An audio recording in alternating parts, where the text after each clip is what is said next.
I never really spent a lot of time with my family. I guess most of it falls on me, but I always had an excuse. I have to work. Sorry, I'm busy right now.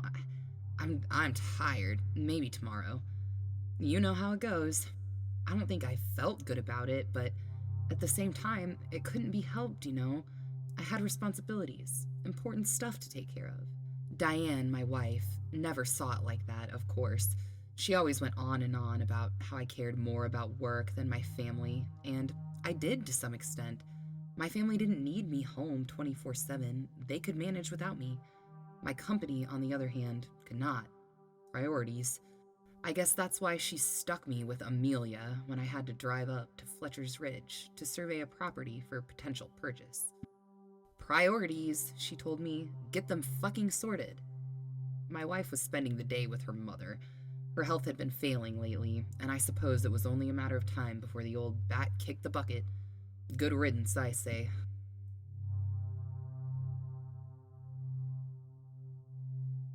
Came with a veritable shit bunch of land, which I could easily flip for a massive profit to the county with a little bit of finagling.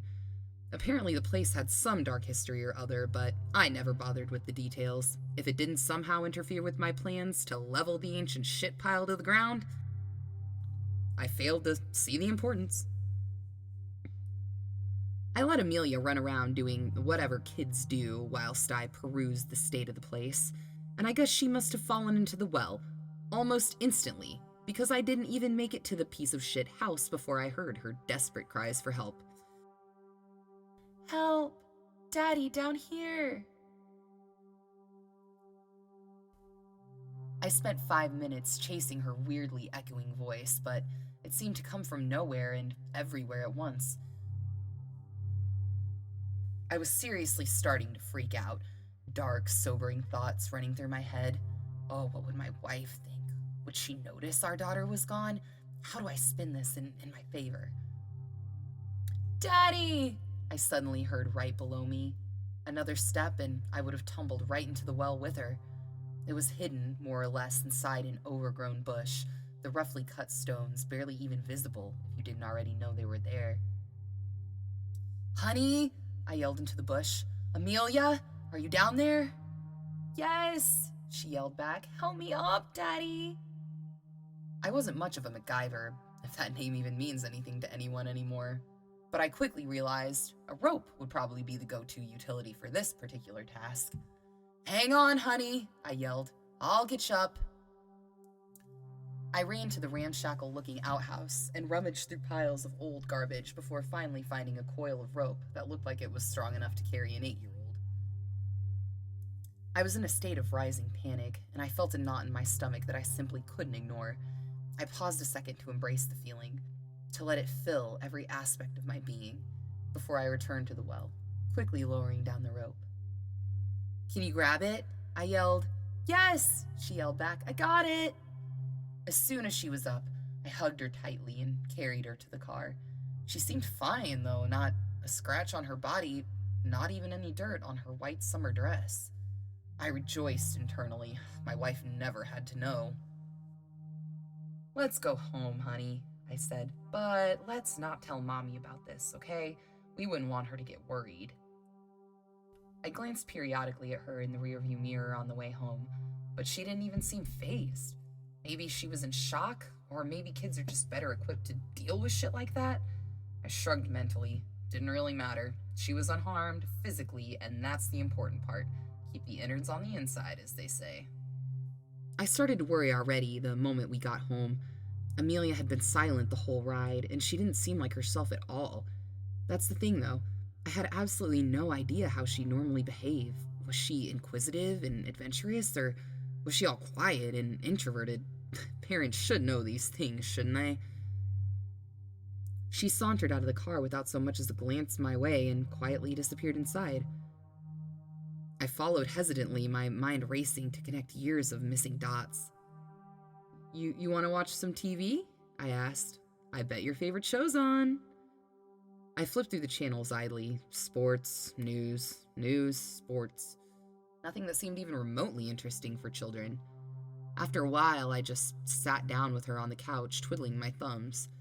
It was becoming more and more apparent that I was hopelessly out of my element. I like talking to faces, Amelia whispered. Inside-out faces, like in the ceiling. That's interesting, I offered. It wasn't, though. It was very unnerving. She was staring at the ceiling, an intense, unflinching gaze that sent shivers down my spine. If you listen really, really carefully, you can hear them talking back. I nodded weakly and tried not to look directly at her. She had an active imagination, that much seemed clear. How had I not noticed this behavior earlier? I'll go fix us something to eat, okay? I tried to feign a warm smile. Are you hungry? She turned to me and nodded energetically, but it wasn't a normal nod, you know. It was like she threw her head all the way back, then swung it forward with all her might. Kids, right? I shuddered briefly and hurried to the kitchen. So, what do you like? I asked. Peanut butter? Jelly?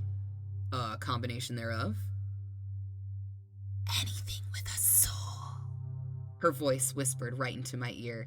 Shit! I shrieked, nearly slicing off a finger as I lost control of the bread knife.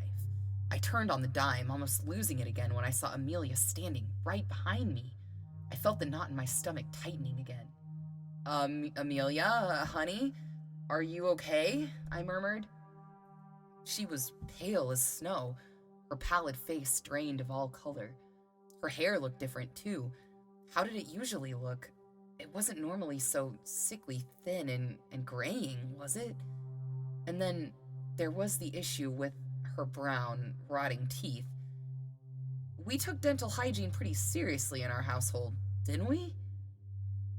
I'm famished, she grinned. Need sustenance. She seemed unnaturally gaunt, just skin stretched over bones, her dress hanging limply from the lethargic frame. She used to look healthy and lifelike, right? I'm sure she did. Please, Daddy, she gurgled hideously. Something living.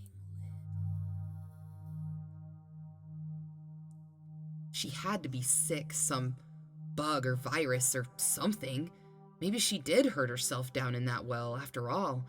Caught an infection, possibly? Maybe she had rabies. I panicked, my mind struggling to find references to what I should do next. Mom, I whispered, we need to call your mom. With trembling hands, I grabbed my phone and called Diane. She'd know what to do. She always knew what to do. Honey, her soft voice answered. Is everything okay at home? No, I don't know. Maybe, I stammered. It's Amelia.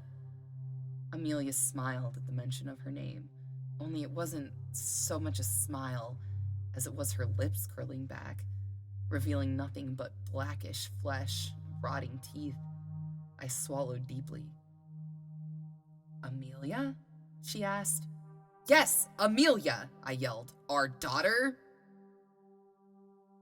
There was a long pause, and I could hear her breathing heavily on the other end.